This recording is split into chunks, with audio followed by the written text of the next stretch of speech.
Coming up into the chapter head, Danon.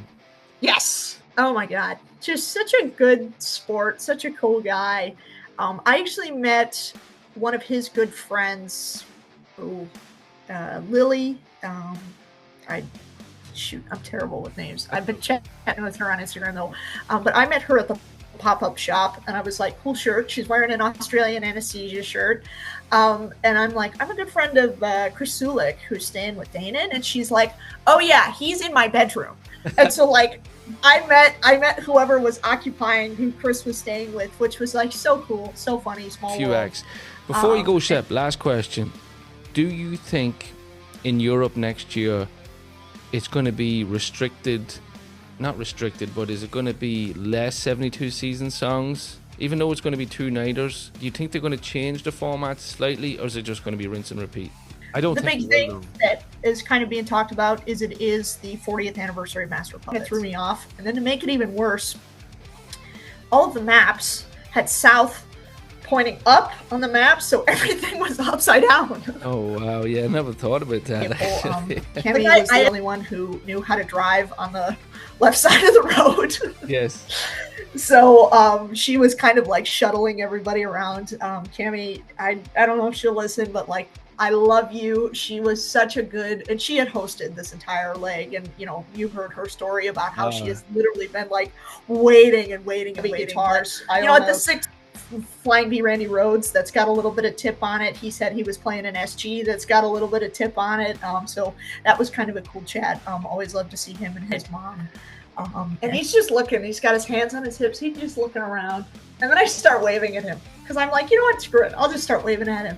And I can tell it took him like 2 seconds, but I was wearing a white shirt, so you could see my overalls pretty visibly.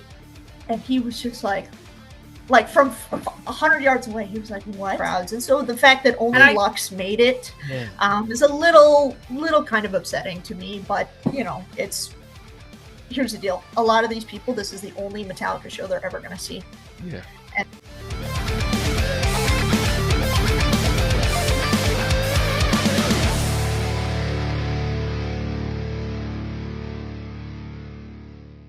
welcome back to another episode of That Sound Podcast. Today we have Shep back with us. Shep, you're just back from one hell of an adventure. I just Googled it. 8,500 miles traveling to see the boys in Auckland, New Zealand.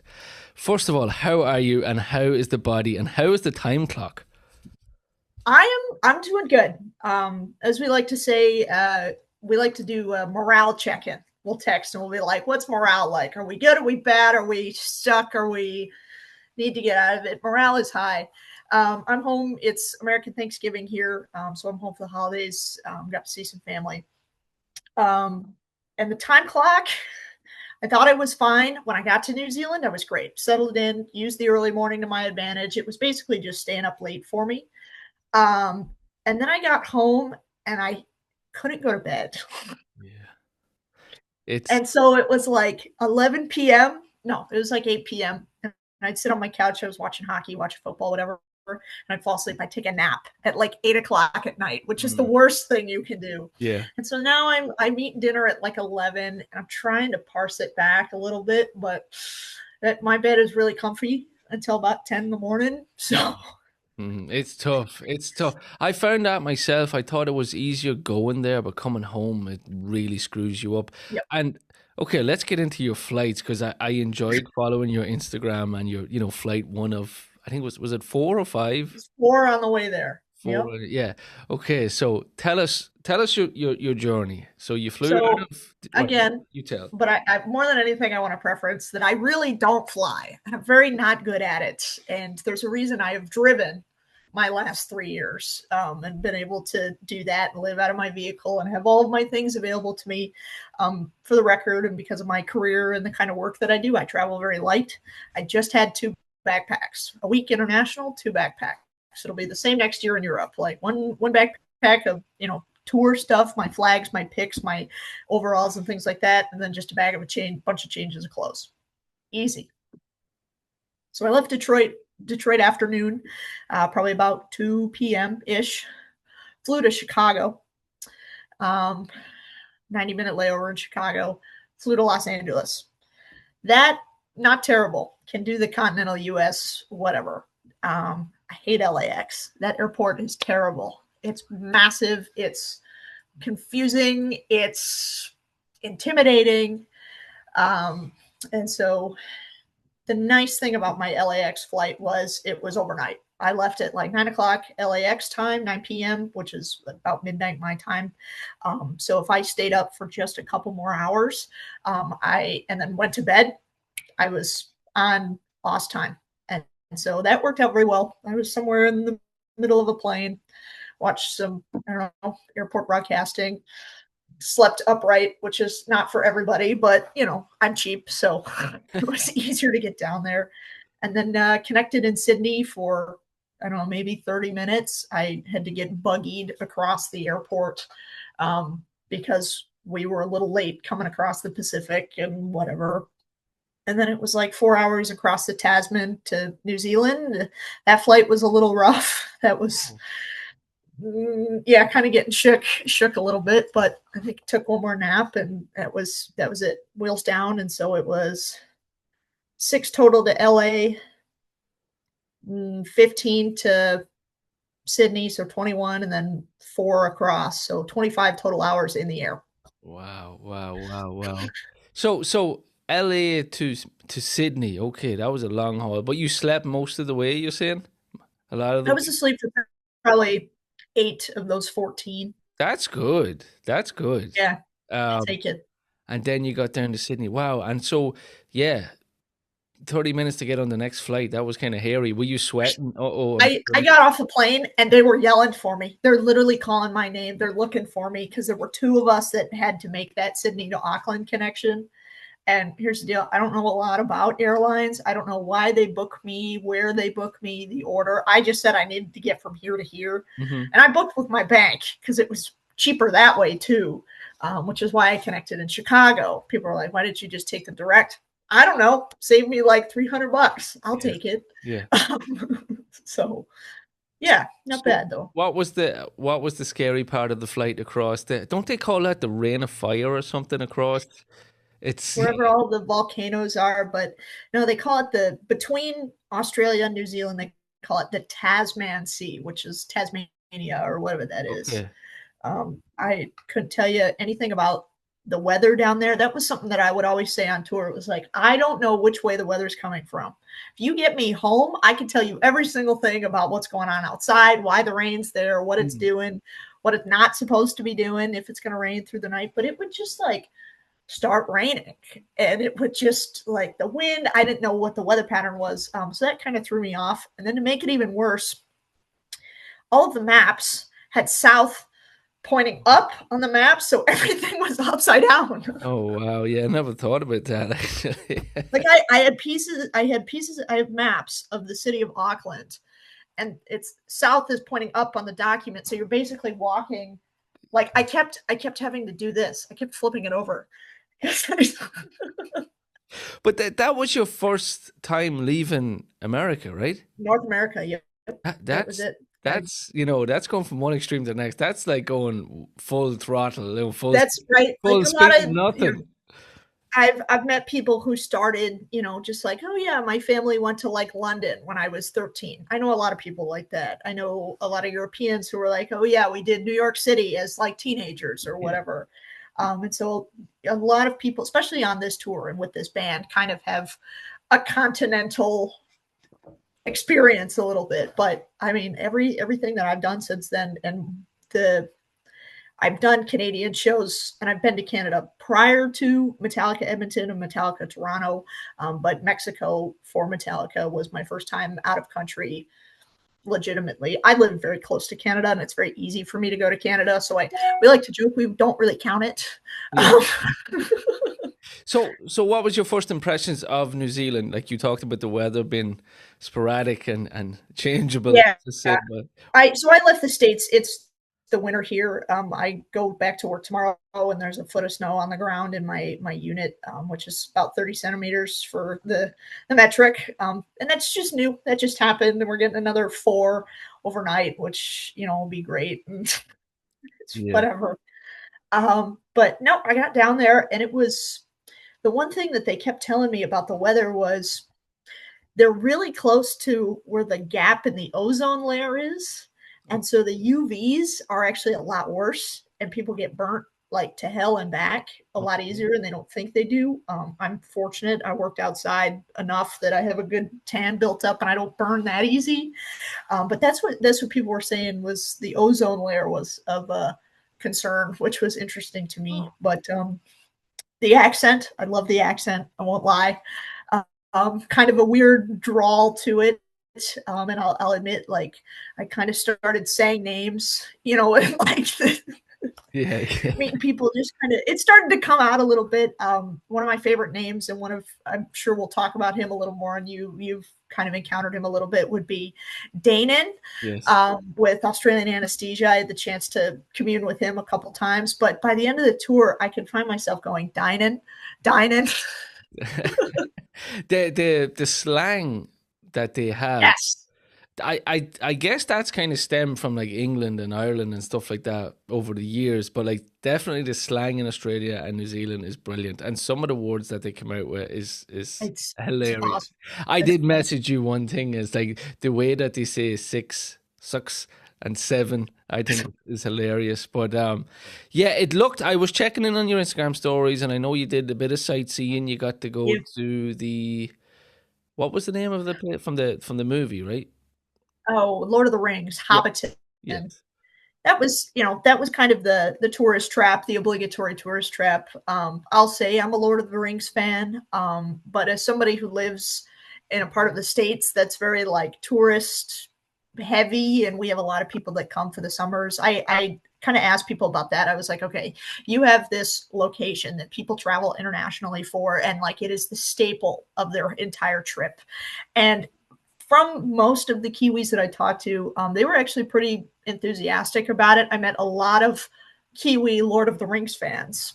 And, I'll be honest, like here in the States, if you had kind of a landmark like that, it would be very capitalized and money and, things built around it. But from my understanding is the Kiwis and whoever owns that farm, they had a very like good, fair relationship with the company that wanted to do that. And they felt very positively about it. People were like, oh yeah, I go every year. People are like, oh, I house people that travel for the International Hobbit Day where everybody dresses up. Like my understanding was people have a pretty good relationship to it. And I think that's pretty neat. So, Yeah, it's pretty similar over here. We have a lot of the Game of Thrones. I don't know if you're a oh fan of. yeah, We have a lot of stuff, and more in the north of Ireland. A lot of tourist traps like that. But again, yeah, people. I guess it's your bread and butter, so you kind of have to, do what you got to yeah. do to bring people in. But so was there many Metallica fans on the flight from Sydney to Auckland? Yeah, you arrived pretty early, right? I got in on Monday, so 2 days before the show. There was actually a flight that left Sydney to Auckland on Delta, I think, ran a flight no, it was Air New Zealand that ran like 2 hours before me. That I think 8 or 9 Metallica people were on, like the people who I was staying with, and they just kept seeing everybody. So there were some flights that I think had some crowds on them, and I think a lot of people stayed in Sydney for an extra couple days, and then when they did their New Zealand sightseeing, they did it after. I know a lot of people who went to the South Island after the show, that sort of thing. So, yeah, but there were people around. I started seeing T-shirts in the airport in Sydney. Nobody in LA, but there was also an Air New Zealand flight that was LA to Auckland direct that Ann and Russell were on, and they left like 90 minutes before me. Oh, no way. So Unbelievable. we probably could have seen each other in the airport. We probably walked by each other. That's great. But no, there were definitely people abound and traveling and things like that. So it was cool. It was cool. So, yeah, unfortunately, then that the Damage Inc. band, there was a problem with something that they couldn't travel. I was talking to Clint, and he was devastated. He felt so bad. Such a cool guy. I'm looking forward to doing part two with him. That was a great episode. I really, really enjoyed it. He told a great story about Chad, of course, who picked him out of the crowd and brought him backstage, and he got to play some of the guitars. And Hetfield was right there, and Rob was there, and Really, really, you could tell by. I really enjoyed having that podcast with him because I could feel his excitement Right, like the coming oh, through. I'm like like, oh my god, it'd so be cool, so cool. Like, and just so cool. meeting Chad crossing the road in Melbourne. It was just an amazing story. So yeah, big shout out to Clint. But yeah, so you get to Auckland, you meet Camilla, I believe, and a few of your Yep. friends. Tell us what. Miller, staying with another one of my buddies, Anthony, who I've done a lot of North America with, and usually we have a third, one of my good buddies named Shane. So we were kind of missing a part. There's usually a trio of us that are American Trouble, but no, it was me, Anthony, and then Camilla, and a group we just like to refer to as the Chileans. There's a great couple, Alvi and Angie, and then Maka. There's just a group of us that we got really close. Sonic Temple, actually, we all stayed together Right. in a house. And I was like on the floor in Camilla's bedroom. And I got, Maka there at 6 a.m. because she wanted to be front row for Ice Nine Kills at Sonic Temple. So we've gotten the chance to know each other over the last 2-3 years. And so we were kind of all attached at the hip. We all went in on a vehicle. Cami was the only one who knew how to drive on the left side of the road. Yes. So she was kind of like shuttling everybody around. Cami, I don't know if she'll listen, but like, I love you. She was such a good, and she had hosted this entire leg. And, you heard her story about how she Uh, has literally been like waiting and waiting and waiting. But, at the sixth show, you're not even in Austin anymore. She was kind of like, okay, let's like take it down a notch. And so on our first night and Monday night and Tuesday night, we found a Greek restaurant, and it was so good that we kept going back. So we almost only ate Greek all week, which was really funny. But no, it was just kind of settled in. I was staying at a hotel right in downtown that allowed me to go to pop-up, which was really cool, yes. which I haven't really done. I didn't do any pop-ups this year, 2025 North America. Last one I saw was back in 24. So And on that topic, a big thank you. You picked up a little gem from me. I'm looking forward to getting that. I wanted to be ahead of the pack to get it over here to Europe because I actually talked to Luke, who designed the image, and he's over in England. He done this one here, and he's done a few posters and stuff. And I says, Luke, I need that T-shirt. He's like, dude, I don't have any. He's like, I just made it. I gave it to the Metallica. I haven't even got one yet. And I'm like, I'm trying to get one. He's like, get me one. I'm okay, like, okay. It's coming. I promise. but he made it, this guy in England. Yeah. I'm like, this is crazy. He's like, no, that's just the way it works. I'm like, well, hopefully I'll have one soon. So yeah, Yeah. huge. We did pretty good. I'm not, again, like, I'm not a collector. I don't have posters. I don't have vinyls. Had a couple people who wanted a poster pickup, a vinyl pickup, whatever. My only acquisition was the bowling shirt. Nice. This one that's got the pins on the back. Very good. Very good. So that was kind of the one staple I acquired. I wear a lot of these work shirts just in and out of work and things like that. It's part of my wardrobe. Honestly, I don't need any more t-shirts. I have way too many t-shirts. Yeah, I know. And look, it is expensive. It is expensive. Like being a collector is expensive. I couldn't do it. Like, Nope. as we're hitting the next tour in Europe, and like people have already been saying to me, "Oh, I'm like, no, I'm not doing No. it. I'm not doing it for you. I'm sorry." But I will, of course, probably hit up Dublin, of course, because it's handier. But did you bump into anybody else? Did you meet anybody at the pop-up shop? I seen that did you get on the fan cards? I seen you On the fan cards page, pop-up first day was like James from England, who I love, guy from the South who housed me in Tampa.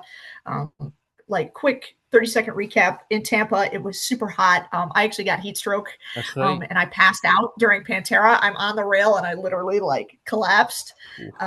One of the security guards dumped like a bottle of water on me, and he knows me. He knows that I'm no bullshit. And so usually they would pull you out, and the EMTs would just come and like hydrate you and get you out of the rail.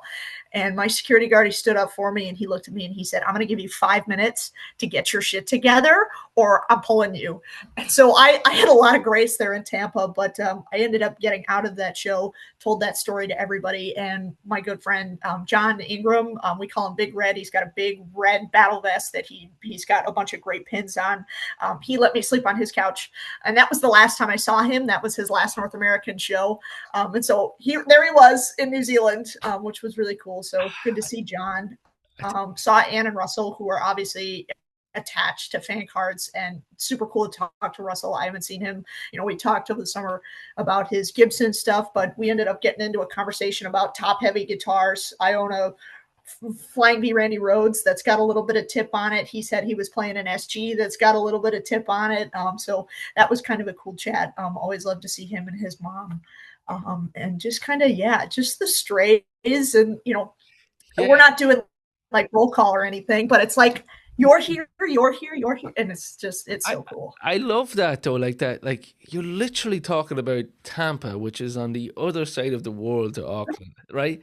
And you're like, oh, there's John, and it's like this band brings us all together for that one thing that we love. And I've said this numerous times, like, yes, the shows are one thing, but the community is a big part of it, I think, anyway. The way you speak about meeting your friends and meeting the Chilean girls and meeting Camilla and meeting, everyone comes together, no matter what part of the world you are. You all come together, experience this band, go to Greek restaurants and hang out, have a beer if you want, or have a coffee or have whatever, go. And I just love it. It's such a good hobby, or whatever you want to do.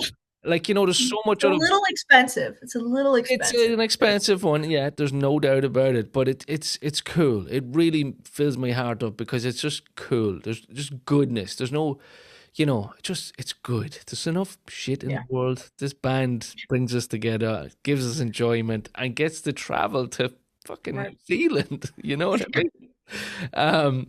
So you don't have Frantic or anything. You have GA, right? I have Frantic. Oh, you have Frantic. Okay, tell us the story. These tickets went on sale last October. These tickets went on sale about 3 weeks after I got home from Mexico, which is insane. And I have a video. I documented the day I bought those tickets, and I have posts on my feed of like, can anyone do the time conversion for me? Can anyone, like, I was joking about it. I was literally joking about it. And I bought these tickets knowing that I was going to do all of my North American shows, my 2025 shows. And I was just like, screw it, and just said, I'll get there however I need to. I didn't know where I was going to be working. I didn't know what my situation was going to look like. But I was like, I have to go to New Zealand, right? No, like, justification of thought whatsoever. I bought Frantic, the conversion. New Zealand dollars, I've heard referred to over the last couple of weeks as the Pacific peso, because the conversion is very favorable from you guys to down there. So we'd look at prices and we'd be like, oh, I'd pay that in US dollars. And then you cut the conversion again. And so it was very inexpensive to be down there, which was pretty nice. That's good. So that was pretty cool. But bought that ticket. My buddy who I was staying with, Anthony, he had GA. And then literally 48 hours before I left, I went on the Metallica forums and some guy was like, hey, I'm selling a Frantic, market sale price. And I was like, texted Anthony, got him on the phone. I was like, this guy's selling. He's flipping. Do you want it? And he was like, yes, let's do it. So found another Frantic like day before resale. So for people who don't believe that happens, that absolutely does happen. Like, these things do appear. And what kind of money was that, Shep? It was, I think, 450 New Zealand dollar, which was about high 200s, maybe 300 US dollar for me. So I think that would make it 280, 290 for you. Pretty close. Yeah. It was very inexpensive though. And so we were able to, the pair of us, have Frantics, and we lined up as Frantic 1 and Frantic 2. Wow. We left the hotel at 6 a.m. We're on site by 6:20. Security guard lady was like, If I see you, I'm going to tell you to leave. If you go hide around the corner where I can't see you and you stay off the sidewalk, then I won't tell you to leave. And so slowly, like, people started lining up, and the amount of people who lined up who were I Disappear whole tours, who did all 6 shows, was amazing. That was the coolest thing in the world, was how many, and all the Aussies got it. Like, the amount of local or like Australians that were able to get I Disappear and use it the way that it was intended, that made my night. That made my whole day. There was a guy who was, I think, I Disappear 1. He lined up in front, and At what time was this ship? this is probably second guy showed up, maybe 7 o'clock, 7 a.m. Early, And right? so, but met him. His name was Scott. Um, he was like, yeah, I've kind of got the gist of it. I know I won't be on the rail. I didn't see him. And then the pictures were uploaded. He got a drumstick. Oh, I was like, yes. wow. Wow. Yeah, So, because I was kind of starting to having a panic attack. I was like, oh no, I'm not going to get rail when I disappear. But then I was like, Europe's going to have the donuts, so maybe I have a slightly better yeah, chance. But there's nooks and crannies to it. But it's very interesting how they've increased the price of it. I Disappear for me, my first year was relatively inexpensive. I think I paid an average of 70, maybe $80 per night per show, doing all 14. yeah. And then this last year, I think I averaged 68, maybe $70. It was Oh, actually cheaper this year if you did more shows here in the States. But the per show average in Europe next year is like 140, 150. It's expensive. It's a lot more expensive than it's been. yeah. What did I pay? I think mine cost like 1,500 euro. That was my understanding of it. Yeah, Yeah. that was the story too. Remember that morning, me ringing you? I couldn't figure out how to do it. Oh my God. So story, as you're talking about this, European on sale happened the day 2 days after Philadelphia. It was like Monday, Tuesday morning. Um, you called me because your code wasn't working. I took that entire phone call of you calling me and me trying to buy my London Frantic from the back of my truck. I was asleep. I I know. was I in felt my like sleeping that. bag. It was pouring rain outside, so I didn't want to move. And so I'm in my sleeping bag and I'm on my phone like this. And I'm sleeping in my truck in an apartment complex somewhere outside of Washington, D.C., the US Capitol. I know. I felt so bad because I'm like, it was like 10 a.m. Ireland time, so it was like Oh, five. I was Close. up though. I was awake. I I was was like, awake. oh my God, it's Um, the last thing Shep It was needs. so funny. And I had shit going on. My I didn't want to wait for fifth member. And I was really nervous about London because that was like, okay, I knew I was going to go to Dublin. Whatever happened to Dublin, I was going to make it work. And it did. It ended up working. We've just found a second Frantic, which is great. But I was like, I need to buy London because that's the last show of the tour. And that is very important to me, to close, to finish. And Camilla texted me and was like, hey, I can use my legacy pre-sale to buy. And so I gave her my credit card information. No way. And so I have my last 2 weekends, the last 2 doubles of European. Um, Shane has my Dublin Frantic ticket, and Camilla has my London Frantic ticket in their accounts. So I'm going to at least 4 European shows, and I have none of those tickets on my account. I know. Just as we're speaking there, I'm like, you know what? I'm gonna have to keep an eye out for maybe a Frantic if I can swing it for Dublin and just upgrade it. I'm like, I have to do it for I one of them. I don't know what to do. literally had one of them appear like in front of us the other day. And I'm not going to lie to you, Shane bought it by accident because he thought it was London because he couldn't differentiate between the euro and the pound. Oh They looked yeah. very similar. Yeah, yeah. No, I'll probably have to kind of just kind of go with it with maybe something pops up. But I don't mind, to be honest, I really don't mind. Like going back to Auckland and lining up at 7, half 6, 7 a.m. I mean, the weather was raining, wasn't it? It rained all morning. And So one of the you're out things, in the rain, no cover, you're just no cover, standing in the just line, I getting had my big orange, my all within my hands beanie, my hat, my toque. Was wearing that, and then I don't pack ponchos. I always forget. And so at 6 in the morning, we walked up to the hotel concierge and was like, "Do you guys have any large garbage bags, large rubbish bags. And they're looking at us like, for what? And I was like, well, we use them as ponchos. And I can hear Anthony behind me. Anthony loves to do his stupid American bit. He's like, we're stupid Americans. We're stupid Americans. And so these guys gave us these big garbage bags, and the amount of compliments I got on my bright green, it's got like the recycling logo on it, and I just make an arm hole and a head hole, and it's perfect. And that's my rain poncho.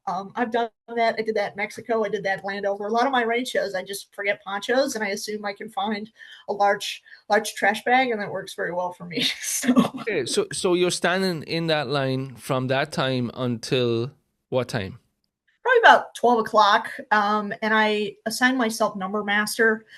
So sometimes in America, when we get to know each other very well, we get very stingy about our numbers, like who got here first, do you respect the hierarchy, whatever. And so I did numbers just kind of out of respect, but that allowed me to like meet everybody and talk to everybody and be like, who's got the numbers, what was your number? And like just literally gave me the chance to talk to people. And so the amount of people who bought Frantic, who were like, there were a lot of like 16, 15-year-old girls, younger, kind of mid early age girls, and they were like, oh my God, we're here. And they knew to buy Frantic, and they were like right up on the rail with us. Had the chance to talk to them. Oh my God, my dad saw them whenever they were here last, but I was a baby. Like meeting kids like that, and that was so cool. And just talking to Frantic. A lot of people showed up for early GA. There were a couple of GAs that showed up at about 9 or so. Unfortunately, the way that GA goes is the band, I think, and the enhanced experience can do a better job kind of advertising what the packages mean, because a lot of people just buy GA because they're used to just GA normally as a concept, and then they show up early and they're like, wait, there's another 500 people in front of me in Frantic, and then I disappear. So that's something I'm critical about sometimes, is I think the band can do a better job with that. But Yeah. So just one more question on the lining up aspect. So when you're getting into lining Frantic, so I take it everybody's not lining literally in a line. Everyone's just kind of congregating, and then we're all just, yeah. and you're like, oh, But does it not get nasty? Like, no, I was here before you, and I was here. No. Nope. Because I do my due diligence. I put my phone away usually all morning, and as people show up, I literally do like Frantic ID GA, and people start thinking, again, I wear all black. People start thinking I work for the band. And it's really funny. They pull out their tickets to like show me what kind of ticket they have. Oh my God. I love it. I love it. That happens every once in a while. But again, like doing 30 something shows with the Frantic I Disappear GA, like I know the system, I know how the guys work, I know where Eric and Alejandro like want us to line up. I have my head wrapped around it, and usually I can answer questions and things like that. Eric always likes to joke. He's like, you should just take my job. I'm like, Eric, please give me a phone call, I will take your job, like it's fine. And so So at what stage then is everybody lining up to go in? 12, is that what you said? Yeah, it was about probably noon, and they kind of sorted us. The way Frantic works is you check in, you get your Yeti. I have like 4 Yetis now. It's annoying. And then they stamp you with an early entry, and they put a GA wristband on you, and then they put Frantic in their own line. And then I Disappear continues to show up, and they put them in their own line. And then they keep GA basically outside. And so Frantic kind of gets corralled in. We got it. We were able to walk in. There was like free water. New Zealand had these workers called the Red Frogs, which is basically like they've got water, they've got sugar, they've got food, whatever. Like if you're lightheaded or whatever, they do a pretty good job of like keeping people hydrated, that sort of thing, which is not the case in the States. In the States, it's tough going sometimes. It's like, okay, I got to smuggle water in. I'm like hiding like water bottles in my overalls and things like that on a 90-degree day or whatever. But nope, they were really cool. That was another thing that I noticed kind of about the culture. Is like everybody was very courteous. Everybody was very polite. Everybody was very nice. And that's something. There's some areas of the states are very like regional. There's people, at least where I'm from, I like to believe, we're very nice.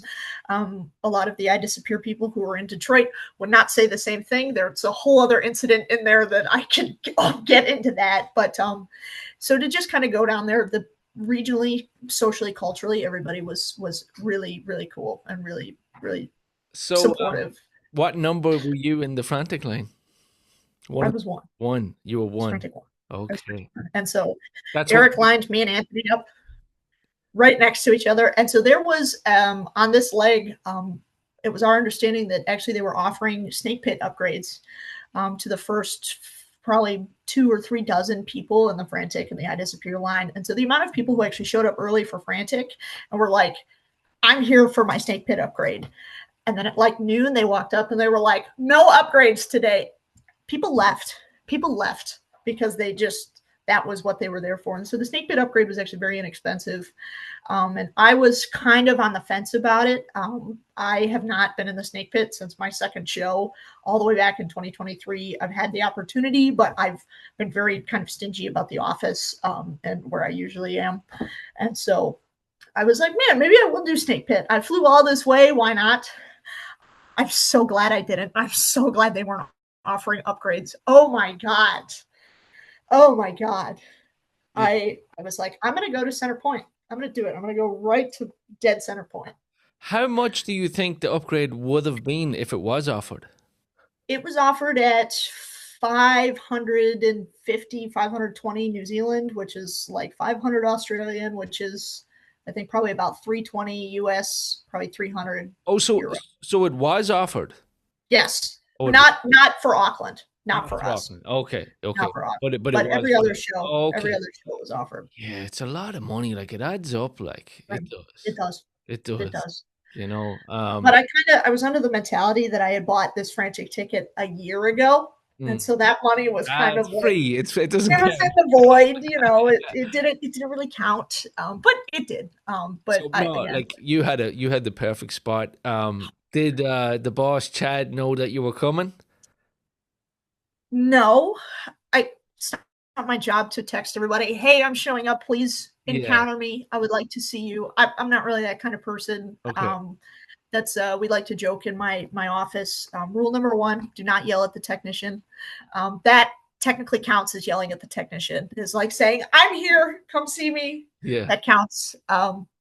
And so that was actually one of the first things that happened when we got out there. Was we lined up, people start filling in behind us, and it's the 5 folding screens. And I see Chad stick his head out of his side, and he's just looking. He's got his hands on his hips. He's just looking around. And then I start waving at him because I'm like, you know what? Screw it. I'll just start waving at him.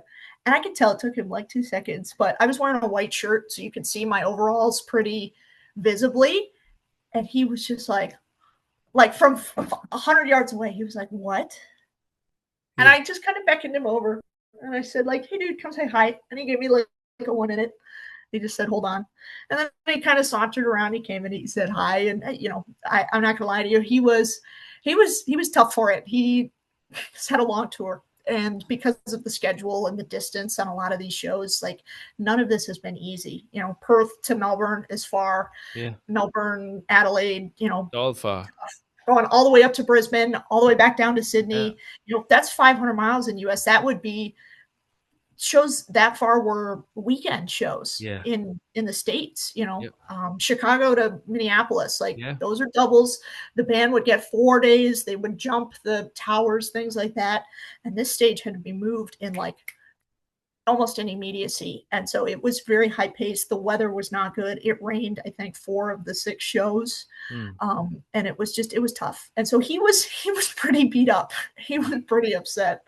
And the biggest takeaway I had from him, he looked at me and he was like, and then I have to go to the back after the show and I have to take out the batteries from literally every single thing that I have.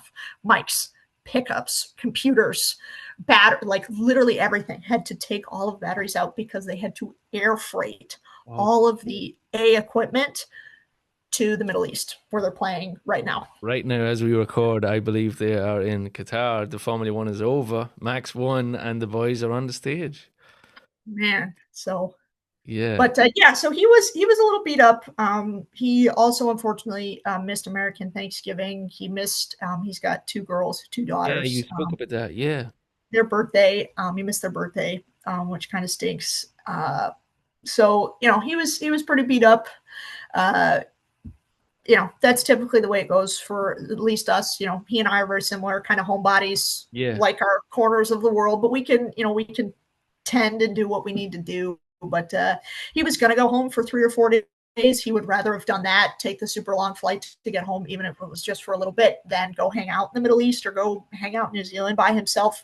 He really didn't have any interest in that. So it's my understanding that he did get to go home for a couple days before he ended up back in Qatar and Doha. So, good for him. Texted him like over Thanksgiving.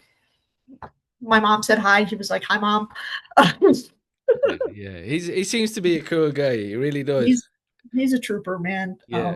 Yeah, so he was a little worse for wear. God love him, but he I think in his part time he does like stagehand, and he does his own technology and coding and things like that. Oh, And so he stays busy, but again, it's been a long year, I think, for all of us. That North American leg was pretty long. He got to go home kind of in the middle of it, which was good. So North America wasn't too bad, but again, like this is far. yeah. New Zealand is not close No. to anything. Go to another And planet. he's out there by himself. He's got his road crew that he loves, but again, like he's a homebody. So always wishing the best for him, and that's the Well, way it goes, though. I That's what guess it's it like being comes. a road dog. Yeah, it comes with the job, comes Yeah. with the job. So you are front and center for the show. Um, what are you up to your 30s now, shows? Yeah, that was 38.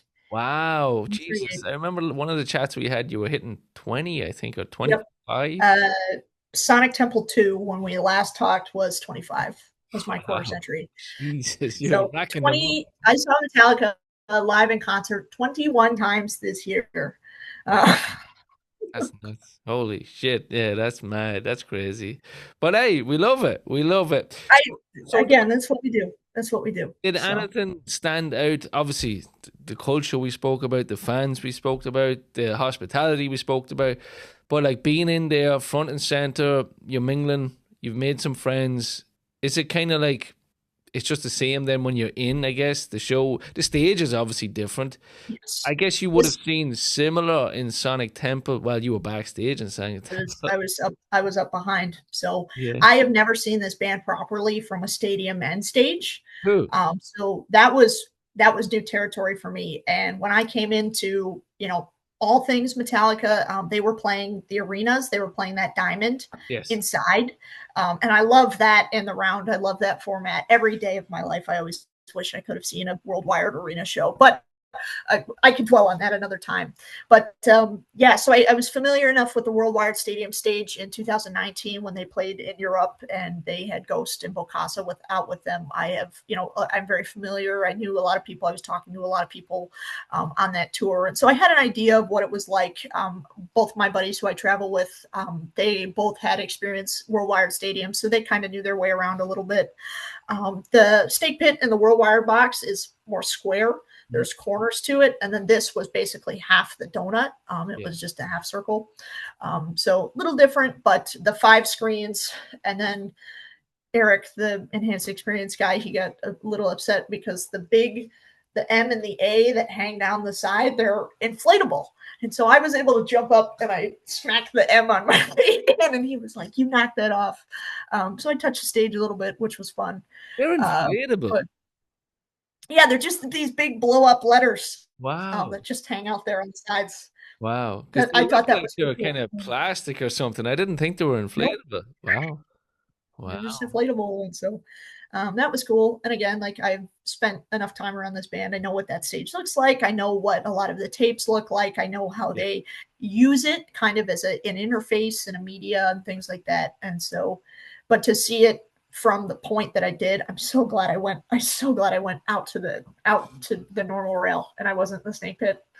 Yeah, I just because I guess if you're too close, you don't get to appreciate the screens. And if you're, that was yeah, that's definitely the sentiment I had about it. And so that center point, um, so the openers, ST, definitely have my experience with ST. I think I crunched the numbers. I think I've seen them like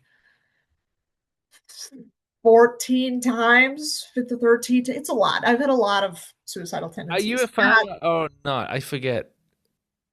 So, so, Yeah, like yeah, can respect the Mike Muir. I don't know if you've seen any footage of him, but he's crazy. Mike Muir yeah. is insane. That guy is To be honest, Shep, in all the chats that I've done with fans, I haven't met anyone that has been blown away by them. Yeah, that And is a and I it's like, yeah. yeah, and it's everyone seems to think I haven't seen them. Everyone seems to think that Jay is too good for them, and maybe the whole Thai thing. Trio thing. Yeah, Yep. it's almost like they won a competition to open for Metallica, and I know that's being mean, but I'm only going with what I've heard, and people are kind of like, "There's better bands. Yeah. There's better bands." That I'm not going to disagree with you on that. They're definitely. Here's the deal: Metallica can play all of these venues by themselves. They do not need to bring opening acts out with them. That is just a fact. Yes. And so, ST, I don't know if they're trying to like bring the old guys out of the woodwork. All the old school punks, all the hardcore crossovers. Mm. I'm not going to lie; they look really good in the press because it's like, look, here's Ty. The father son duo plays this stadium. Like Yeah. that's very easy marketing and branding. And I Jay won't as well, deny I that. think. But like, yeah, from a musical standpoint, I've seen Jay Weinberg. I saw him play when he was in Slipknot, and I know what he is capable of. Yeah. And sitting on his 8-piece kit, like he can serve it, he can do business. But I think very, very, very highly of him as a drummer. And Suicidal's cool. At the end of the Yeah. day, they're cool, I, but they're not yeah. great. I don't know if this is the word I'm going to use. Yeah, I think it won't go too bad because I do have Jay Weinberg's tech coming on like next week. So Sweet, so cool. I, I don't want to say too much in case he hears. No, that's fair. That's fair. Jay is fantastic. Similar to you, I seen him with Slipknot in Dublin in 2020 before COVID fucking fucked up the world, and he was amazing. He really was amazing. So killer. He's cool. So killer. I will say, and there's no point in me lying because I never want to kind of bullshit. I do think he's too good for what he's doing right now. I think so. I I think think he so. maybe is recovering maybe from that surgery that he had a while ago, and maybe he's He had testing the a waters. leg or a back or a something Yeah, like he's probably that. putting a bit of mileage on playing, and I'd imagine that there's going to be. I know he's done a record, and Yeah. it's coming out this month, or it's out. So yeah, maybe there's something new for him. I don't know, but yeah, I'm interested to see what the crack is with his tech. So I'm looking forward to that. Yeah. Okay, back to Metallica. We got. I don't know where that was probably my fault. We went Oh, off. one more band, Evanescence. Yeah, I know zero Evanescence except the super hit, Bring Me to Life. Amy Lee, small frame, like probably 5'4", 5'5". What is that? 140 centimeters, maybe. yeah. She's a badass. She's tiny, but she can sing. That Oh yeah. girl can sing. Oh yeah. So that was, and to see her to be that close to be on the rail and just watch her, she could pull distance from the microphone and she had an excellent projection.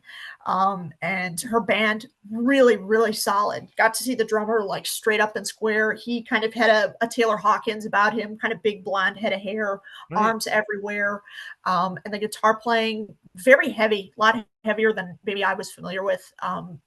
But that was definitely, I'm going out of my way to kind of look into more Evanescence. That performance made me want to see more of them. So that's what I think of that Yeah. endeavor, at least. And that is a similar feedback to what I've got from all the Australian tours that everyone was like, similar to Limp Bizkit, where everyone thought, Limp Bizkit, oh, okay. And then everyone's like, shit, Limp Bizkit are badass. And it's the same with Evanescence. And it's a good choice. I grew up with Evanescence. Like in my young teenage years, that's what was hot on the radio was kind of Evanescence, Yeah, new metal, kind of that stuff. And her voice is amazing. And I would love to see them once or twice, you know. But Metallica are so good at that. They don't want a big band. They don't need a big band to right. support They them. don't. And they don't want someone to take the limelight. So it's always going to be that, third tier, maybe fourth tier Yeah, band. Limp Bizkit, they nailed. Pantera, I think they nailed. People, there's more yes and no's with Pantera, but I think everybody enjoyed Limp Bizkit for what they are. And I think everybody enjoyed Evanescence for what they are. yeah. Which is That's my kind of takeaway. I thought they were fantastic. That's great. That's great. Yeah, yeah, and So and they're still killing it. That's brilliant. And she is probably one of the best female. If someone asked me to name a female vocalist, she comes to mind straight away. yeah, You know, 100%, always. 100%. So then, yeah, the set list, yes, it's been a big topic of this tour. I might as well ask you the conversation. Were you expecting this, or were you expecting something else, or what did you think was going to happen on the Australian tour? If you had asked me late October, about what my thoughts were about it, my primary takeaway would have been maybe stick a Hardwired song in there because technically MSET or Worldwire did not make it down there. So the logical conclusion that I drew was Halo on Fire would look great in the spot that The Day Never Comes occupies. Mm, That was like my one, like, maybe that's within reason. But spending time on single shows and having as many single shows as I did this year, I kind of knew what I was getting into with the single night. And you know, honestly, I wasn't paying a lot of attention to a lot of the sets as they were happening because I was flying for a show. I was working through the rest of them. And so I didn't really memorize the order of the set list, which was very nice. And that's not usually the case for me, yes. to kind of have a going into a show and not really know what's happening. There's a very small handful of shows that's been the case for me. So I just kind of enjoyed. This sounds insane, and this is definitely something that only somebody with the amount of leg that I have on me is like, I liked hearing the songs in a different order. That was very fun for me. Right. Okay. Okay. Yeah. Yeah. I guess what would have been earlier was Sad But True be earlier in America? Sad's right in the center usually. We usually have Lars for Sad, Okay. which is usually kind of a staple for So what us. changed around from America then, Nothing really. The position wise? permanence of The Day That Never Comes is always funny. Yeah. Um, I know you have your battles with that I one. have I have my gripe with that. I kind of groaned very loudly. I was like, no. People around me obviously have no idea what my gripe is with that song. But no, just to kind of hear. Let me see. I'm looking at it. I've got it pulled up as well. Hmm. Black Album heavy. Yeah. That's very kind of the thing that stood out to me on the first night was just how much Black Album was in there, and how much it stayed. Usually, like Rome is a night two song, so I only saw that probably half a dozen times this year, and I love Rome. Rome is so solid. It is so solid. Harvey, always a gem. Oh yeah. I really, really, really love Harvey. I could say So heavy. one thing about that track, Shep, was um, I was so surprised when I woke up the next morning after this and I checked the set list. I'm like, oh, Yeah. I think some Australian fans are going to be pissy about this. No, I everybody loved it. We got really into it. No, but they didn't play it in Australia. Oh, yeah, I maybe. Yeah. Oh, I oh, I'd say so because that's a heavy hitter. And like, I was like, I know it's the Australian and New Zealand tour, but like, majority of it was in Australia, and you didn't play that one in Australia. I was like, oh, damn, you know. But anyway, I love Harvester. I think it's brilliant. Yeah, so I thought that was killer. I think, as I'm looking at all the sets side by side, the best show of this tour was Adelaide by far. Yeah, Leper, King, Fade, straight in a row, insane, yeah, crazy to me. And I think that was actually, I think Camilla mentioned this, but in 2013 of the last time they came through, they didn't play Fade in Adelaide. That was the only city that didn't get it.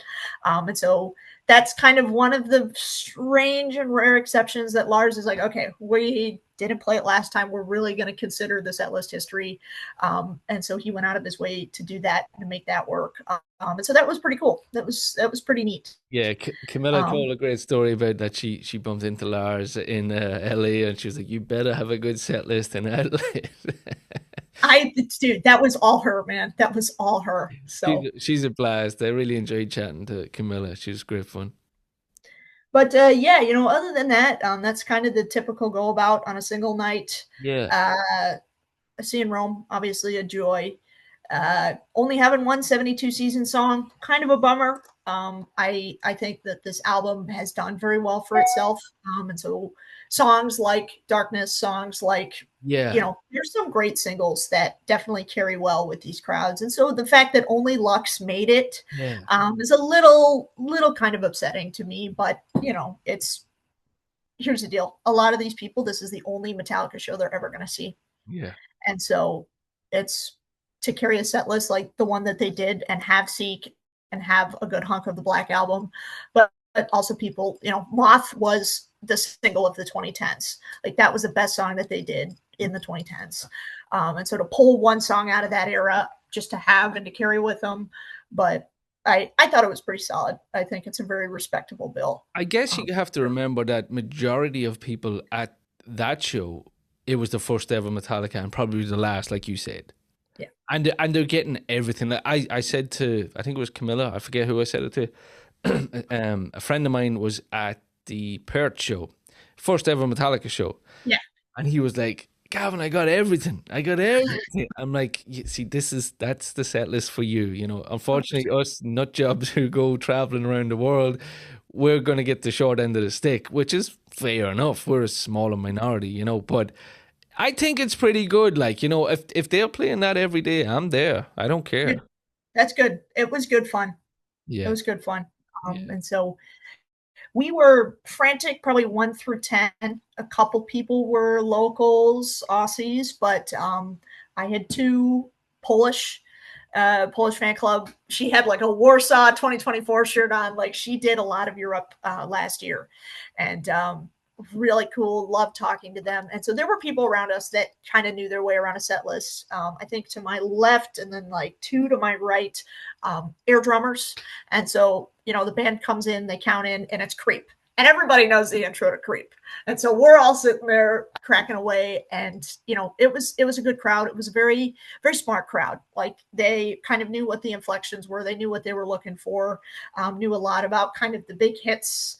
Bells like got lit up. Bells was huge. Everybody pulled their phones out for Nothing Else Matters. Really, really solid, actually. Like really solid. Yeah. Yeah. I've heard that like the overall performance, the guys are still killing it, even after that break, where you might have a wee slump here and there, but even from the get-go, even in Perth, they're fucking on fire. Yeah. They really are. So they were definitely in the pocket. Oh, it's so good to see, and it's just kind of being selfish on myself. I'm like, I can't wait for May till Athens. You're on the clock, my friend. Oh You're my on the clock. I'm always in the. It's been too long, man. I haven't seen them since Madrid. It's been over a year. And that does. It seems so long ago. Talking to all you guys, and I'm like, oh my god. I'm like, I just need to get there. Oh, before we finish up, so you bumped into the chapter head, Danon. Yes. Oh my God. Just such a good sport, such a cool guy. I actually met one of his good friends, Lily. I'm terrible with names. I've been chatting with her on Instagram though. But I met her at the pop-up shop and I was like, cool shirt. She's wearing an Australian anesthesia shirt. And I'm like, I'm a good friend of Chris Sulik, who's staying with Danon. And she's like, oh yeah, he's in my bedroom. And so like, I met whoever was occupying who Chris was staying with, which was like so cool, so funny, small world. And so got the chance to just kind of chat with them. I saw Chris, obviously, love him. Good to see him. He did the whole tour. I know he had an absolute blast. If you've kept up with any of it. I can't wait to talk. I think maybe I'm wrong, but his days are kind of lining up and stuff is kind of over. He's happy to go in, mingle, and he loves it. He loves just bumming around, hanging with the club and things like that. But yeah, I had the chance to talk to Danon and just pick his brain. And we ended up actually, I got roped into a dinner on Thursday night, the night after. And I like walked all the way across Auckland and we ended up eating pizza and he had one Australian anesthesia flag left. So I did go home with a flag, which was like so cool. Nice. So cool. So nice. Well, shout out to him. Yeah, he sent me out this one. Yeah, that one. Yeah, I was talking to him. I'm like, I forget who I talked to first. I think it was Jess. She was reviewing like the build up to the tour. Yeah. And then I was like, I'm not bullshitting. I'm like, I think your logo is one of the coolest. It's badass. Dude. Actually, shout out to Paul. Paul DePosa. I love the and Fitness for All as well. I think that's a second, but this one is number one. So I reached out to him like, dude, I need a t-shirt. And he goes, no problem. I'll get it in the mail straight away. He's like, he gave me a a fair price, let's just say. And he Oh, posted me out the pics, like the Australian anesthesia pics, and the flag, and the patch, and the T-shirt, and I oh was my like, oh God. my god, what a guy! Out of his way, I man. spoke to him yesterday. He's still partying, and we are going to have a chat maybe this week or next week, and have a sit there and chat with him. But I have to say, from an outsider looking in, only on social media and stuff, it looks like he worked his ass off. He's like the Yes. Oh my God. if anyone has a chapter, that's what you want to do. Like Yes. it looked like he hadn't stopped. He's looking after everybody, the blood drives, the food, the helping out fans. Clint told me about the other chapter head. Forgive me, I don't know his name. The Tasmaniacs. Yeah. He gave up his snake pass for somebody who'd never been, and they really are the epitome of what a chapter head should be. So huge shout out to the guys in Australia. It looks like you guys nailed it, and you've made everybody very, very happy to travel there. So a big shout out to all yous, and Dana and I look forward to chatting to you if you're listening. But yeah, um, So yeah, awesome. yeah. So a killer trip, Shep. So what's next for you? What? So you mentioned Dublin and London, and Yep. is that it for Europe? Right now, that's all I have bought and purchased. I am not gonna lie, I just put a down payment on a motorcycle yesterday. I Okay. had a really good deal come across my desk, and when I'm not on tour, that is the thing I prefer to be doing. Uh, so once I kind of move some more money around, I'm going to start being in the market for Frankfurt. Okay. That is the first double. Yes. So obviously that's a great kind of set list turnover. Keep you on your toes. I'm going to be watching all the singles before that. There's a lot of great cities that they're going to. But financially, it's the most Oh, reasonable for me to prioritize the doubles. In addition, that is an American holiday. So it's very easy for me to travel. It's very easy for me to kind of have some flexibility with my time off. If anybody listening knows where a frantic Frankfurt is, please give me a call. I will pay above market price for it. Uh, but yeah, it's going to be Dublin and London. I want to finish the tour, but I think Dublin is like a must do, man. That we all saw that on the schedule. We're like, we have to do that one. We yeah. have to do that one. Yeah, yeah. No, we'll So be in Frankfurt too. So look, we'll be there. We have. I I'll end up buying a plane ticket, even if I don't have a ticket, and I'll encounter something. I'll find something. I'll You make it find work. you find That's something. usually the way that it goes. So, Oh yeah. um, I but actually yeah, I actually spoke to the guys in from St. Germany, and the guys are cool. I don't know them. I just was messaging them, and they shared. I love the Germans. I Yeah, love the they Germans. shared all my podcasts, and they shared all the stuff from Australia, which was so cool. And big thank you to them. And then we started chatting. He's like, "You're coming to do Europe?" I said, "I am. I'm not doing them all, but I'm doing a right few." And he goes, "You're coming to Berlin and Frankfurt?" I said, "I'm not doing Berlin. I'm doing Frankfurt." He goes, "Okay." Yep. You text me and we look after you. And they have the tribute acts lined up already. They're selling tickets for the tribute act. Metallica is killer. They Yeah. are so good. They are so good. The tickets are on sale already. If you're going to Frankfurt, get a ticket. I'll I'll be be, there. I'll be I'll be there. there. But it was so funny before we wrap it up. Like, I'm 40 next year, Shep, right? And I'm like, I gotta manage the body, right? And I was like, kind of picking Camilla's brain. She's like, yeah, you gotta, bed early, and you gotta, you can't go to all the It's shows, and fitness, you man. gotta do this and you gotta do that. So I'm like, okay, okay, and yeah, it's a learning curve for me because I've Yeah. never done this, and I'm so excited. And the friends that I'm making, like you, and like Chris, and like Anne, and Russell, and everybody. I just can't wait to get into the mix and be at the stories that I'm talking about. I'm so excited. I'm so It's excited. killer. It's Yeah. killer. But Shep, So yeah, thanks yeah. so much for coming on and recapping Auckland. Fair play to you. 8,500 miles traveling to see the boys. I don't think One way. that One can't way. like can you go any further? Asia?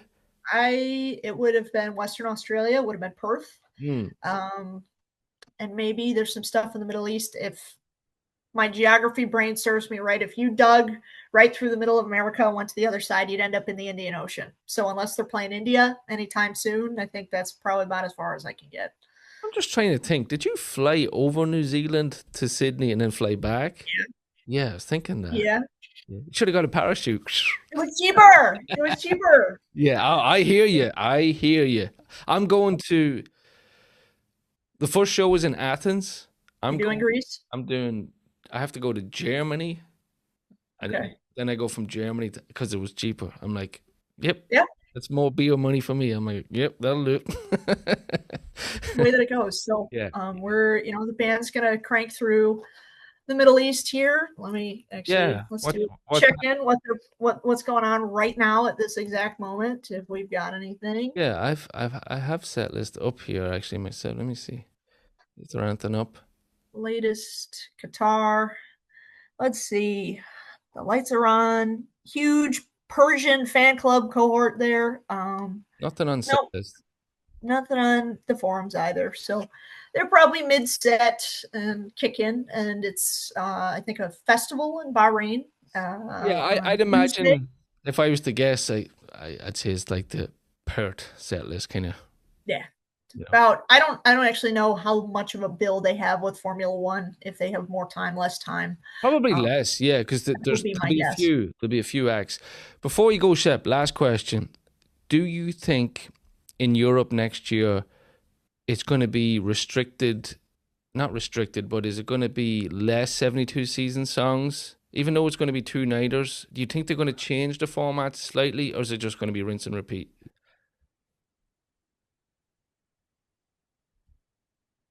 Oh, I really want it to be shuffle. I really want it to be different. I don't The think big it will thing though. that is kind of being talked about is it is the 40th anniversary of Master Puppets. So if there are bonus songs that are in rotation that the band feels fit and they feel confident about, obviously, I am a firm believer this band is in the best shape of its life where they can be. They are firing on all cylinders. They are curious. They are confident.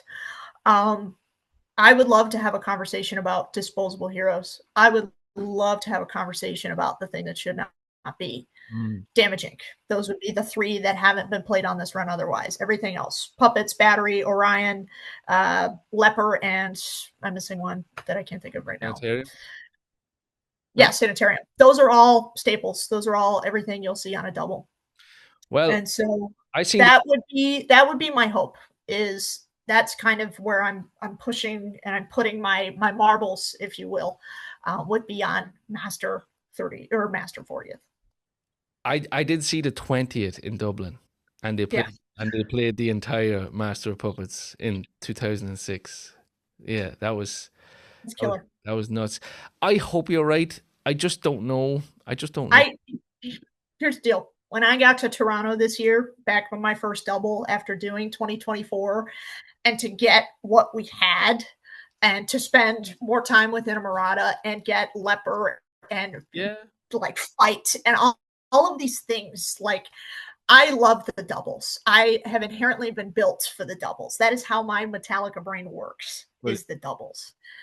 The single nights, I am not putting any stock into them. There is a reason that I'm really not incentivized to go out of my way to travel for them. But I think that the doubles, here's the deal. I know for a fact in the doubles, one song, one weird song will make your night.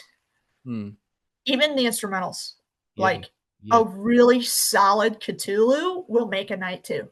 yeah. You know, That's true. I'm lucky enough to say I've spent as much time as I have with Inamorata, but to turn over a good Leper will be killer. A good Lights will be killer. And so you know, I have a lot of faith in the band. I really, really do. And the European format is very favorable to turnover and changeover. I mean, at the end of the day, Europe was where they decided, let's try Sleepwalk.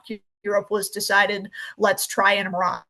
Europe was decided, so many of those things like that. Even Yeah, back reflecting on 2019, Revenge, Disposable was out, Horseman was out, like shit like that. Like yeah. they know that with a volume of shows like that, I think that they have an opportunity to kind of dig their teeth in a little bit. You get me excited, Shep. You get me excited, man. Yeah, brilliant. Yeah, maybe you're right. I hope you're right. I hope you're right. I hope so too. I hope so Yeah, too. yeah. No, that's If I Here's the deal. If I didn't believe that would be the case, I would not come across. okay. Okay, we'll leave it at that. That's a good way to finish the podcast. Shep, thank you as always for being on the podcast. You're welcome here anytime. Great knowledge. Yeah, so that's it then. Finish up Bahrain, finish up the Middle East, rest, hit your... Go into hiding, as I like to say. Everybody go to hibernate. Yeah, definitely. Yeah.